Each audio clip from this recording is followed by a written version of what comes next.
নতুন সরকারের পররাষ্ট্রনীতিতে স্পষ্ট বার্তা, জনগণের স্বার্থ সবার ওপরে। ভারতের সাথে সম্পর্ক থাকবে সমতা ও পারস্পরিক সম্মানের ভিত্তিতে। পররাষ্ট্র প্রতিমন্ত্রী শামা ওবায়দ ইসলাম এই অবস্থান স্পষ্ট করে বলেছেন, ভারতকে এড়িয়ে যাওয়ার সুযোগ নেই, তবে একপাক্ষিক নির্ভরতা বা অসমতা ছাড়াই সম্পর্ক এগোবে।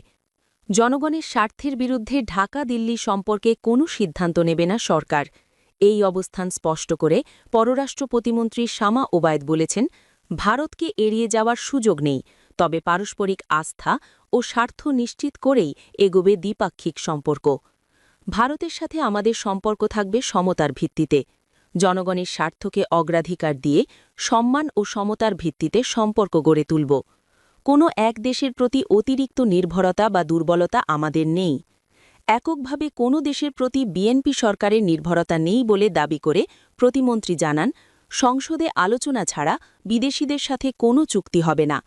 আইন শৃঙ্খলা স্বাভাবিক করে বিদেশি বিনিয়োগকারীদের আস্থা ফেরানো এখন সবচেয়ে বড় চ্যালেঞ্জ। সব দেশের সাথে সুসম্পর্ক চাই, কিন্তু তার সমতা, অহস্তক্ষেপ এবং পারস্পরিক লাভের ভিত্তিতে। বাংলাদেশ ফার্স্ট, এটাই আমাদের নীতি। এদিকে ভারতের হাই কমিশনার প্রণয় ভার্মাও সাম্প্রতিক বৈঠকে ইতিবাচক মনোভাব দেখিয়েছেন। শীঘ্রই বাংলাদেশিদের জন্য ভারতীয় ভিসা, ট্যুরিস্ট সহ সব ধরনের চালু হবে বলে আশা প্রকাশ করেছেন প্রতিমন্ত্রী নিজেই।